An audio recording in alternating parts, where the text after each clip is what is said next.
The day she died, the world went silent. Not just around me, inside me. It was as if every sound, every color, every heartbeat had been drained from existence. I remember standing at her funeral, surrounded by people, yet feeling completely alone. The air was heavy with prayers, tears, and the smell of fresh white lilies, her favorite flowers. But none of it mattered, because she wasn't there to see them. She had always loved white lilies. She once told me they looked like peace wearing perfume. Now they looked like goodbye. As the priest spoke words of comfort, my mind drifted back to the last night we shared, the night before she slipped away. Her hand was cold in mine, yet she smiled, a fragile, tired smile. "Promise me," she whispered, "you'll read the letter when I'm gone." I didn't understand what she meant then. I thought it was just her way of saying goodbye. But as her fingers went still and her chest fell quiet, I realized that letter would become the last thing she ever gave me. After the funeral, people came to the house, friends, relatives, neighbors, saying the same words again and again. "She's in a better place now. She's watching over you. You have to stay strong." I nodded, smiled politely, but every word felt hollow. Because how could I stay strong when my heart had been buried 6 feet under? When the crowd finally left, the house became painfully silent. The same house that once echoed with her laughter now felt like a stranger's home. Her cup was still on the table. Her scarf still hung on the chair. Even her perfume lingered in the air, mocking me with memories I could not bear to remember. I walked to our bedroom. The bed was neatly made, as if she had planned her departure. And then, on her pillow, I saw it, a small envelope sealed and pressed flat, with my name written in her delicate handwriting. Just 3 words: "For my love." My hands trembled. The same way they had trembled when I first held hers. I couldn't open it right away. I sat there for hours staring at the letter, afraid of what was inside. Was it a goodbye, a secret, a confession, or maybe just her last, "I love you"? The clock ticked past midnight before I finally broke the seal. Inside was a folded sheet faintly smelling of her perfume. My heart raced as I began to read.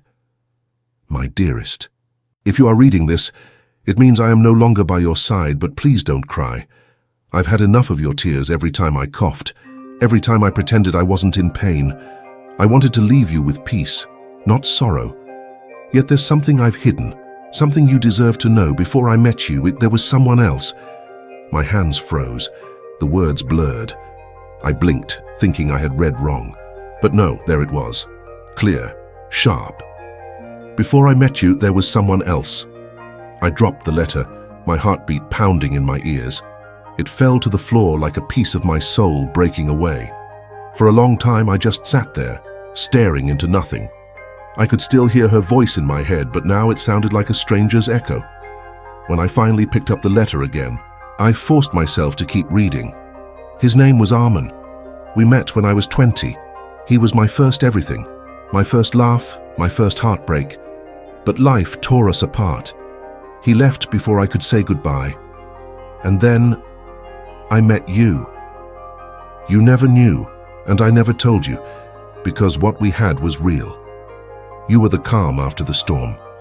You were the man who showed me what love really means. Not passion, not fire, but peace.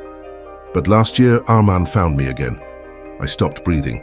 The room felt smaller, darker, heavier. I could hear the sound of my own pulse echoing in my head. Last year? That means while I was holding her through her sickness, she was writing to him. My eyes blurred with tears I didn't even know I still had left. He wrote to me not to love again, but to say sorry. He was dying too. He just wanted forgiveness, and I gave it to him. I didn't tell you because I knew you'd misunderstand. It wasn't love anymore. It was closure. A goodbye to the part of me that never healed. I folded the letter slowly, carefully, like it was made of glass. My tears fell onto the paper, blurring her handwriting. That night I sat by her side of the bed, holding that letter like a sacred wound. Part of me hated her for hiding it. Another part missed her so much that the hate turned to pain. How could I be angry with someone who was already gone? How could I love someone who had lied to me so gently? Outside, rain began to fall, the kind of soft, endless rain she used to love. I opened the window, and the cold breeze carried her scent into the room. For a moment I could almost see her standing there, smiling, quiet, peaceful, the woman who taught me love, and then left me with a truth that broke my soul. The next morning the house felt emptier than ever. The sunlight entered through the curtains, but it didn't bring warmth, only silence. I sat beside her framed photograph, tracing my fingers over her smile. The same smile that once filled my mornings with meaning. When she was alive, I used to think she talked too much. Now I'd give anything to hear her voice one more time. Every corner of the house whispered her name, from the kitchen where she made her favorite tea to the balcony where she used to water her little plants. But that day, something strange happened. While cleaning her cupboard, I found an old wooden box, locked. It was hidden under her clothes, covered in dust, as if she wanted no one to ever find it. I hesitated, my hands trembling, but something in my heart told me to open it. Inside, there were a few photos of us from the early days of our marriage, and then I saw it.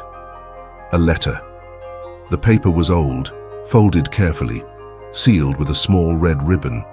On top of it, written in her handwriting, were 5 words, "Open this when I'm gone." My breath froze. Tears rolled down my face as I held that letter against my chest. I wasn't ready, but I knew I had to read it. I slowly opened the paper, and the first line said, "If you're reading this, it means I'm no longer beside you. But don't cry, my love. I've been watching you all along." My hands started shaking. Her words felt alive, as if she was speaking right in front of me. I could almost hear her soft voice echoing through the silence of the room.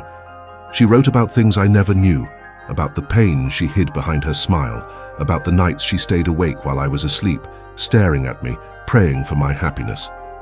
And then came a line that broke me completely. "You never noticed, but I knew about the illness long before the doctors told us. I just didn't want to see that fear in your eyes." I dropped the letter. My heart felt like it was collapsing inside me. How could she bear so much pain and still smile every morning, pretending everything was fine? I fell to my knees, crying like a child, whispering her name again and again. That night I couldn't sleep. Every time I closed my eyes, her words echoed in my head. I knew about the illness long before the doctors told us. How long had she been fighting alone? How many nights did she hide her tears just so I wouldn't worry? I walked to our old room again. The moonlight was pouring through the window, gently touching her side of the bed. The pillow still carried her scent. I sat there quietly, holding that letter again, reading it word by word, as if I could somehow bring her back. The next paragraph said, "You were my peace, even when life was chaos. I didn't want to be the reason for your sadness, so I chose to smile, even when it hurt." I pressed the paper to my heart. My hands trembled and my breath grew heavy. Memories started flashing before my eyes. The day we met at the bus stop, her laughter in the rain, the night she stayed up to take care of me when I had a fever. And now, all that remained were memories, and a letter soaked in my tears. But as I kept reading, I found something even more painful. She wrote, "There's one more truth you need to know. The day I went for my last checkup, I met someone. A young woman, barely 20, crying outside the hospital. She was sick too and had no family. I gave her something that belonged to me. A piece of my heart you once gave me. Our locket." My eyes widened. The locket. The one I gave her on our first anniversary, the one she never took off. I couldn't understand. Why would she give it away?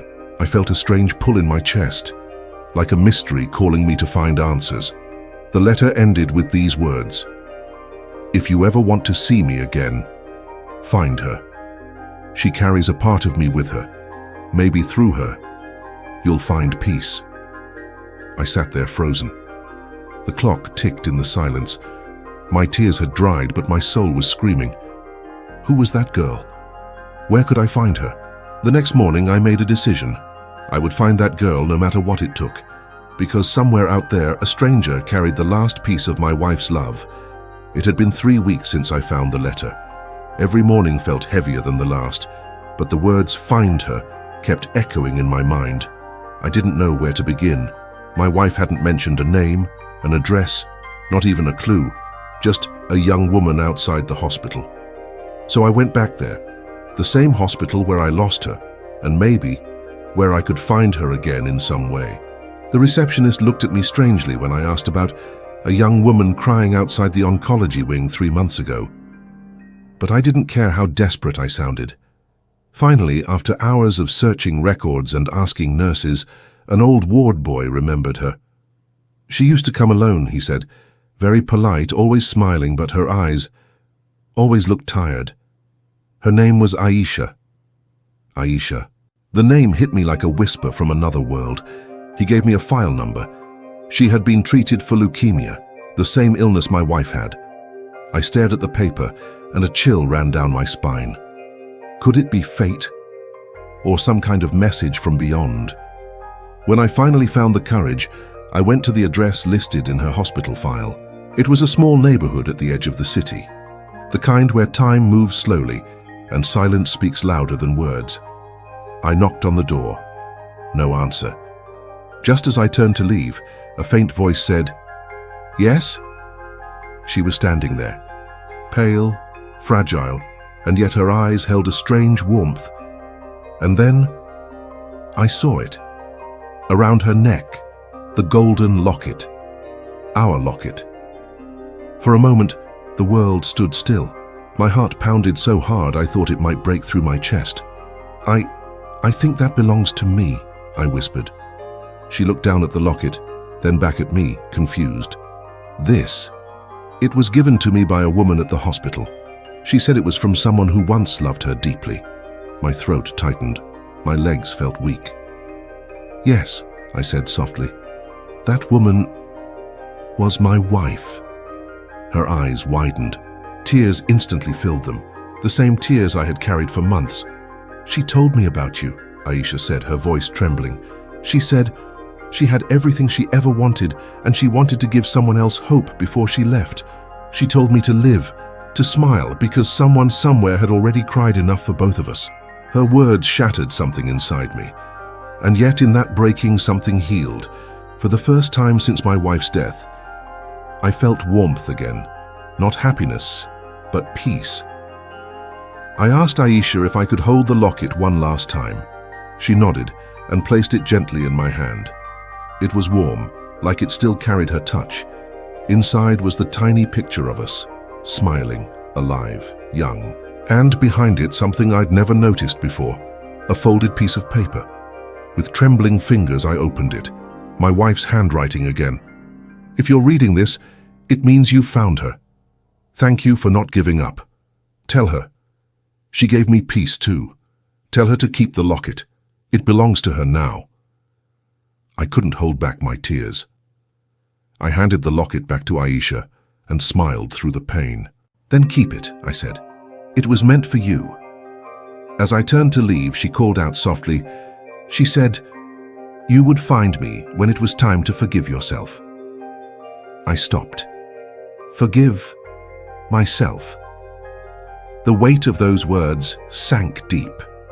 Maybe that's what this journey was all about. Not just finding her, but finding myself again.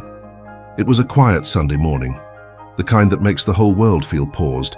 The sun filtered gently through the curtains, painting long golden lines across the living room floor. I sat there, on that same old sofa, where she used to sip her tea every morning, and I realized something heartbreaking. It had been exactly 1 year since she died. A full year, and yet the echo of her laughter still lingered in the walls. That is when I decided to open the wooden chest she had kept at the end of our bed. I had never dared to touch it since she passed. It was like touching something sacred, a piece of her I wasn't ready to lose again. But that morning something inside whispered, "It's time." I opened it slowly, and the familiar scent hit me. Her perfume, faint but unmistakable. Inside were small folded notes, her wedding sari, a dried rose, and a single envelope. My heart froze. It was addressed to me. "To my dearest husband, open this when you're ready to let me go." Her handwriting, graceful and steady, made my hands tremble. I sat there for several minutes, staring at it, feeling the weight of every word. And then I opened it. Inside was a letter, and with it the truth I never knew I needed. "My love, if you're reading this, it means I'm gone, but I know you. You're probably sitting in the same chair, thinking about all the ways you failed me. You didn't. You were my world. You gave me love, patience, and laughter more than I ever deserved. The only thing you couldn't give me, Ati, was time. But that wasn't your fault either. I saw how hard you worked. I saw how you carried the weight of the world on your shoulders, all for me and our son. Don't hate yourself for not being here enough. You were always here, in every heartbeat, every moment, every breath I took. I stopped reading for a moment, tears blurring the ink. My hands shook as I held the fragile paper, afraid that even my breath would break it. Then I read the next lines, and my whole soul collapsed. I know our son will grow up and blame you one day. He'll say you didn't understand him. But please, when that happens, don't argue. Just wait. Life will teach him what words never can. When he finally returns, and he will, and hug him for both of us. At that line, I couldn't breathe. It was like she had seen the future, like she knew what would happen. I pressed the letter against my chest, whispering her name, feeling every ounce of regret and love mixed together like salt and rain. Days passed, but that letter changed something inside me. The anger faded, replaced by peace. The guilt I carried began to soften. I realized that maybe she hadn't really left me. Maybe she was still here, in every beam of morning light, in every whisper of wind through the window, in every heartbeat that refused to give up. And then, one evening, the phone rang. It was a voice I hadn't heard in years. "Dad, it's me." My throat tightened. I couldn't speak for a few seconds. "Son?" "Yeah," he said softly. I was just passing by. Can I come home?" I didn't answer. I just cried. Because there it was, the very thing she'd written about. When he arrived, I saw a man, not the angry boy who'd left, but someone broken in the same places I had been. He stood by the doorway, hesitant. "I'm sorry," he whispered, "for everything, for leaving, for not understanding." I took a deep breath, wiped my eyes, and said the words she'd told me to. "Come here, son." And when I hugged him, I felt her between us, like she was right there, smiling through our tears. Later that night, he noticed the letter on the table. "What's this?" he asked. "Your mother's last message," I said softly. "You should read it." He opened it slowly, reading in silence. By the end, his face was soaked with tears. "She knew," he whispered. "She knew everything." I nodded. She always did. That night, for the first time in years, we sat together at the dinner table. 2 plates, 2 hearts, and 1,000 memories between us. The house didn't feel empty anymore. Before sleeping, I looked at her photo and whispered, "You were right, my love. He came home and I hugged him for both of us. And for the first time since she died, I slept peacefully, knowing that love, real love, never truly ends. It just changes form, waiting to be felt again."